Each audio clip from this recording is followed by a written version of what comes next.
జలాశయంపై కేంద్ర బృందం సంచలన నివేదిక అందించింది. ప్రాజెక్టు గేట్లు మార్చాలని రిపోర్ట్ తయారు చేసింది. అయితే లేకపోతే భవిష్యత్తులో ముంపు తప్పదని హెచ్చరించింది. ఇటీవల డ్యాం 19వ గేట్ కొట్టుకుపోవడంతో పరిశీలించిన కమిటీ డ్యాంలోని 33 గేట్లను మార్చాలని నిపుణుల కమిటీ ఆదేశించింది. అంటే ఇక్కడ ఒక డ్యామ్ గేట్ సుమారుగా 40 ఏళ్ల పాటుగా మాత్రమే పనిచేస్తుంది. కానీ ఇక్కడ తుంగభద్ర డ్యామ్ దగ్గర సుమారుగా పెద్ద ఎత్తునే కొంతకాలం పాటు వినియోగించారని ఒక తాజా నివేదిక కూడా అందింది. అయితే 33 గేట్ల స్థానంలో కొత్తవి అమర్చాలని కూడా కమిటీ నివేదించింది. ఒక్కో గేట్ ఖరీదు సుమారుగా 3 కోట్ల రూపాయలు ఉంటుందంటూ కూడా అంచనా వేస్తున్నారు. మొత్తం ఖరీదు సుమారుగా 100 కోట్లు అయ్యే అవకాశం కూడా ఉన్నట్టు తెలుస్తోంది. సాగునీటి ప్రాజెక్టుల గేట్ల జీవితకాలం 45 ఏళ్లు మాత్రమేనని, అయితే తుంగభద్ర గేట్లని అదనంగా మరో 25 ఏళ్లు వినియోగించారని, సుమారుగా 70 ఏళ్ల పాటు ఈ గేట్లను వినియోగించారు. కాబట్టి చాలా ఓల్డ్ టెక్నాలజీతో కూడినటువంటి ఈ డ్యామ్ గేట్లను వినియోగించిన నేపథ్యంలో ఇటువంటి ప్రమాదం జరిగి ఉంటుందంటూ కూడా అంచనా వేస్తున్నారు. ఈ నేపథ్యంలో పూర్తిగా 33 గేట్లను మార్చాలంటగా నివేదిక రూపొందించినట్టు తెలుస్తోంది. దీనికి సంబంధించి అప్డేట్స్ మా ప్రతినిధి హుసేన్ అందిస్తారు. హుసేన్, సో పూర్తిగా గేట్లు మార్చాలన్నప్పుడు దాని డెఫినెట్గా చాలా పెద్ద ప్రాసెస్గానే చెప్పొచ్చు.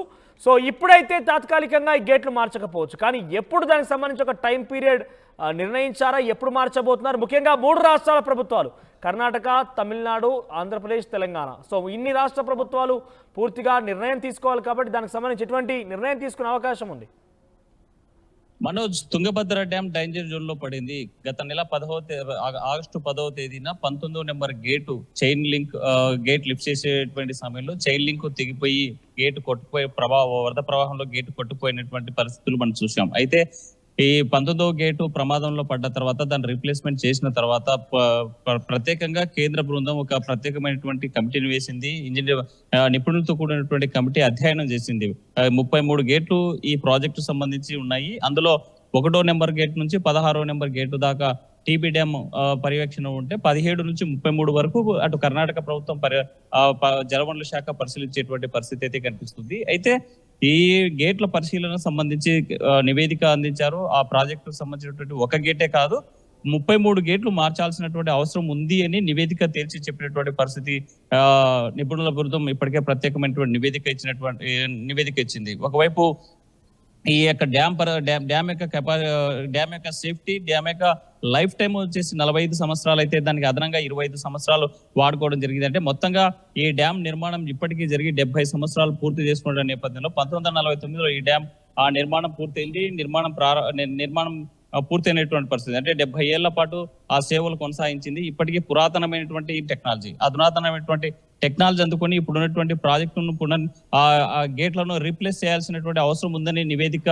స్పష్టమైనటువంటి నివేదిక ఇచ్చింది. ఒక గేటే కాదు, మొత్తం పూర్తి స్థాయిలో ఉన్నటువంటి 33 గేట్లు మార్చాలని చెప్పారు. ఒక్కొక్క గేటు చూసినట్లయితే ఒక గేటు మార్చడానికి 3 కోట్లు అంచనా వ్యయం వేశారు. అట్లా 33 గేట్లు మార్చాలంటే 100 కోట్ల వ్యయాన్ని అంచనా వ్యయం వేసినట్టు చెప్తున్నారు. అంతకు మించి అయ్యేటువంటి అవకాశాలు కూడా కనిపిస్తున్నాయి. ఎందుకంటే ఇప్పుడు ఉన్నటువంటి ఉన్న గేట్లను లిఫ్ట్ తీసేసి కొత్త గేట్లను లిఫ్ట్ చేయాలంటే మాత్రం ఈ తుంగభద్ర డ్యామ్ లో నుంచి వాటర్ అంతగా దిగువకు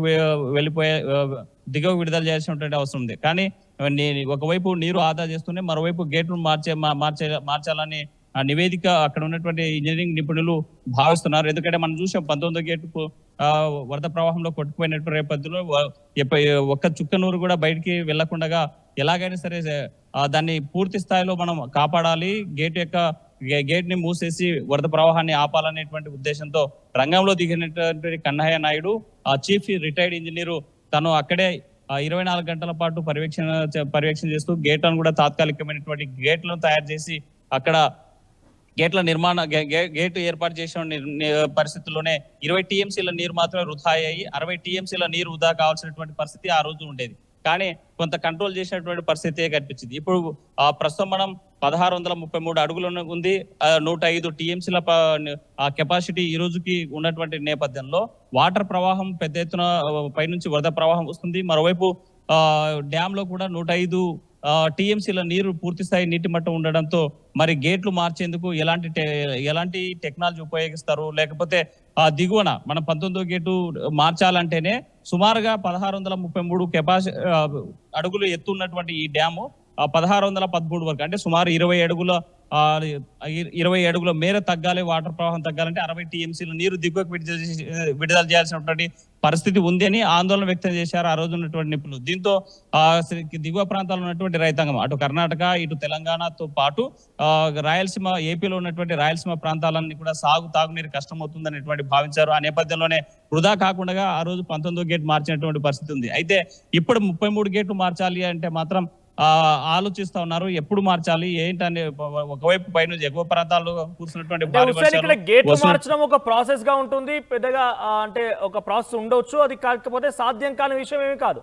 కానీ ఇక్కడ 3 రాష్ట్ర ప్రభుత్వాల అంగీకారం ఉండాలి. 3 రాష్ట్ర ప్రభుత్వాలు కేంద్ర జలమండలి దగ్గరికి వెళ్ళి వారి నుంచి అప్రూవల్ తీసుకోవాలి. నిధులు సమీకరించుకునే విషయంలో కూడా కొంత ఇబ్బంది తలెత్తుంది. కాబట్టి ఈ 3 రాష్ట్రాల ప్రభుత్వాలు అంగీకారం తప్పనిసరిగా ఉన్న నేపథ్యంలో సో ఎటువంటి నిర్ణయం తీసుకోబోతున్నారు? కేంద్ర జలమండలి ఎటువంటి నిర్ణయం తీసుకోబోతోంది? మనోజ్, ఏదైతే నిపుణుల కమిటీ ఇచ్చిన నివేదికను 3 రాష్ట్రాలకు సంబంధించినటువంటి ప్రభుత్వాలు అధ్యయనం చేస్తున్నాయి. ఈ జలవనరుల శాఖ అటు తెలంగాణ ఇటు ఏపీకి సంబంధించినటువంటి జలవనరుల శాఖ, అది ఈ కర్ణాటక సంబంధించినటువంటి జలవనరుల శాఖ అంతా కూడా సమన్వయంతో అటు టీబీ డ్యామ్ అధికారులతో పర్యవేక్షణ చర్చించనున్నారు. ఎప్పుడు అది ప్రస్తుతము ఇటు ఏపీలో ఉన్నటువంటి పెద్ద ఎత్తున వరద ప్రవాహం వరదలు వస్తుండడం, మరోవైపు తుఫాను ఉన్నటువంటి నేపథ్యంలో ఈ ప్రాంతంలో ఇప్పటికే అధికారులు అదేవిధంగా ప్రభుత్వం అంతా కూడా నిమగ్నమైనటువంటి పరిస్థితి ఉంది. ఈ నివేదికను తెప్పించుకొని అధ్యయనం చేసిన తర్వాత ఆ 3 ప్రభుత్వాలు ఒక డేట్ అనుకొని, అంటే ఏ రోజు 3 ప్రభుత్వాల సమన్వయంతో కూర్చుందాం, అంటే జలవనరుల శాఖ మంత్రులు అదేవిధంగా జలవనరుల శాఖకు సంబంధించినటువంటి అధికారులంతా కూడా ఒక భేటీ కావాల్సినటువంటి అవసరం ఉంది. ఈ నివేదికను తీసుకొని కేంద్ర జలమండలితో మాట్లాడాలి. వాళ్ళు చెప్పేటువంటి సూచనల మేరకు ఇక్కడ గేట్లు మార్చేటువంటి ప్రక్రియ అయితే కొనసాగుతుంది. అయితే ప్రస్తుతం వర్షాకాలం కావడం, ఎగువ ప్రాంతాల నుంచి వరద ప్రవాహం వస్తుండటంతో ఇప్పుడు ఉన్నటువంటి పరిస్థితుల్లో ఇప్పటికిప్పుడు మార్చేటువంటి అవకాశం ఉందా లేదా అనేటువంటి కూడా పరిశీలించాల్సినటువంటి అవసరం ఉంది. లేదా